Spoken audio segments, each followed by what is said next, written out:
Hi everyone, Diana Rankin here with your weekly soul messages and more information about this evolutionary shift. But I want to tell you this week we're doing something totally away from the world's problems. We're going to talk about soulmates. And we will, by the way, before I forget, this is the 31st week of 2020. So for July the 26th to August the 1st, can you believe it's August? We're moving into August. We're in the last week of July. Time is going quickly. We'll also get a message from Phillip, uh, the Master's Book of Answers by Phillip, my spirit guide. And this is just a book of oracles. So later we'll just open that up and get a message for you. But we are going to talk about soulmates. It's on my monthly videos. I'll be doing August, if probably not today, but maybe over the weekend or tomorrow. And I just needed something that wasn't talking about all the anger in the world and the destruction and hopefully the reconstruction and the renaissance that's coming. But someone asked me about soulmates, and I said, you know what? Let's talk about soulmates, because there's a reason for soulmates in our lives and in our world, and it's not always what we think it is. So here we go. Here's what Philip has to tell us about soulmates. Ready? Philip says, in your culture, and he's talking here about the US, I think other cultures see soulmates a little bit differently than we do here in the US and mainly the Eurocentric community or culture. But in your culture, in the US, the term often refers to romantic partners. This is quite a narrow definition of soulmates, however. Every soul belongs to a soul family, and this is the information we gave you in the book on the found child. You wrote and have read this section before, so we will not repeat the information on soul families here. Instead, we'll concentrate on the specific term soulmate. If you do want to know more about soul families, it goes back a few weeks, maybe even a month or so. I'm sorry, I don't recall, where I read from one of my books, The Found Child, and it explains what soul families are. I think we also did one on bonds and double bonds, and you might find that of interest as well. But right now we're concentrating just on soul mates. Within each soul family are those with special bonds that come from other life experiences together. These experiences were what humans refer to as both positive and negative, or good and bad, if you prefer. It is certainly possible that soulmates come together to recreate a loving partnership they knew before. The purpose of these relationships is twofold: to allow the love to grow and be taken to a higher level, and to model a loving partnership. Both add love to the world and universe. The more common reason soulmates come together is to heal their individual wounds and the wound between them.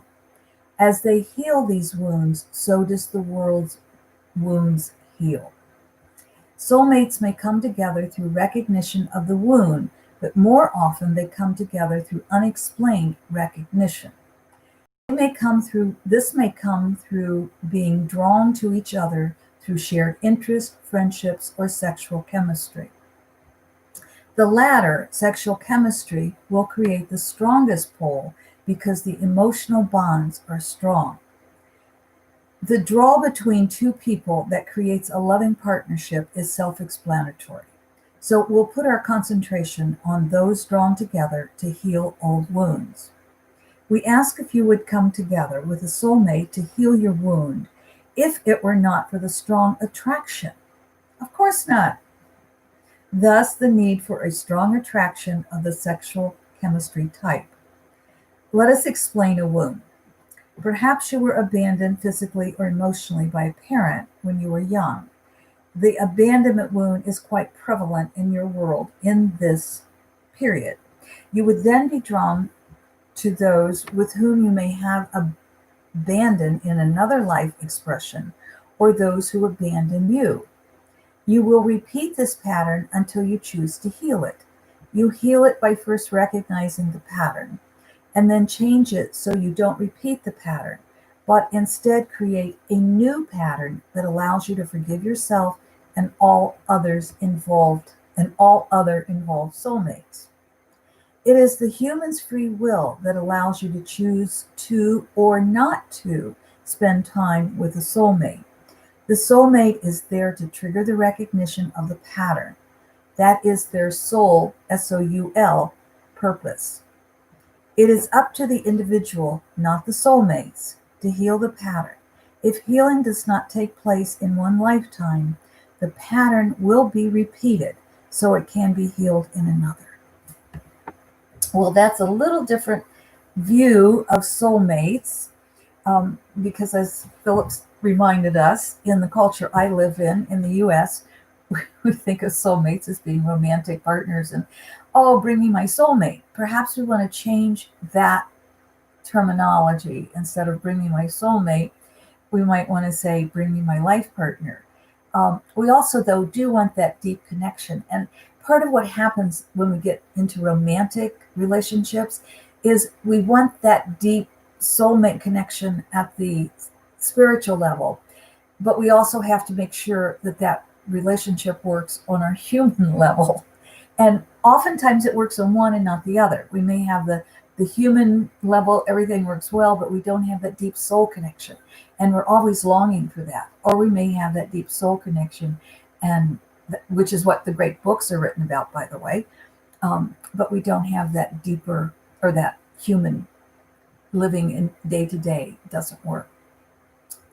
But remember, our soulmates aren't always that loving romantic partner. Our soulmate may also be someone that we've come together with, excuse me, just a moment, in order to heal a wound that we promised to heal.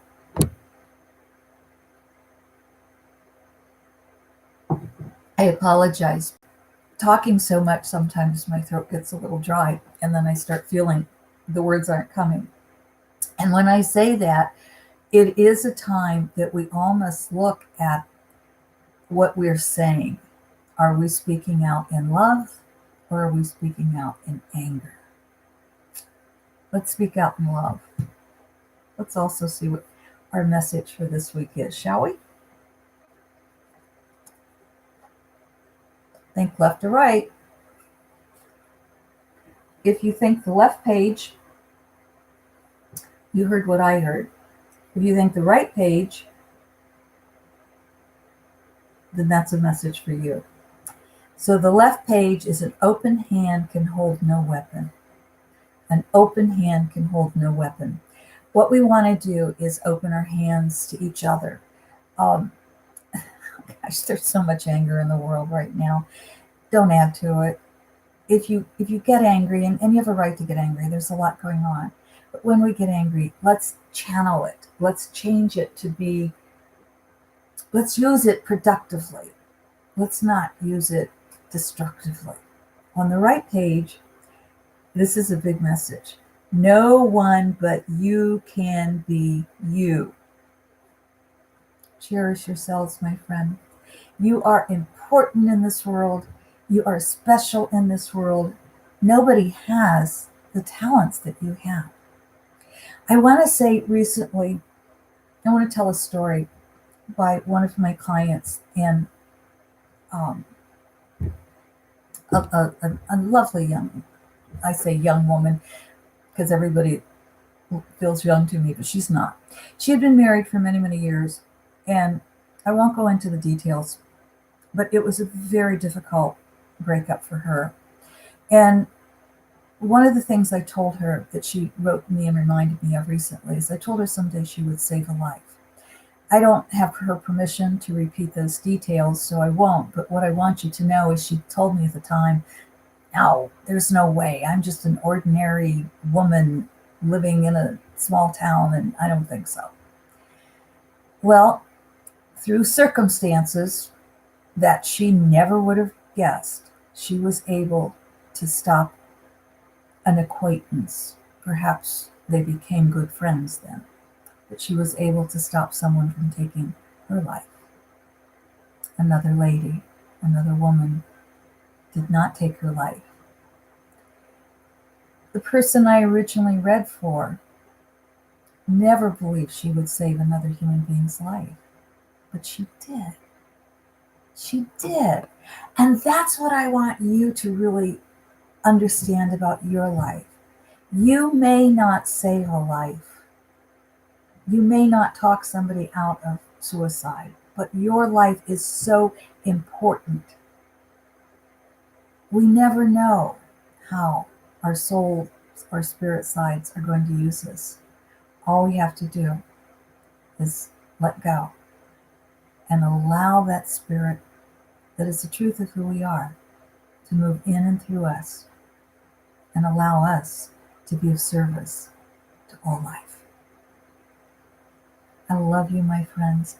I thank you for loving me. Daisy's doing fine, by the way. She's still confined to the carpeted area, but her back legs are healing. She can run outside in the grass, but we don't want to push it. So thank you for your prayers for us. Thank you for the love you send us.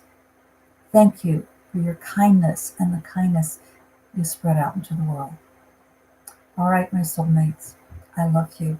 Until, I want to say till next week, but no, I will see you on the August predictions. I'll get it done soon. Thank you. Love you. Bye.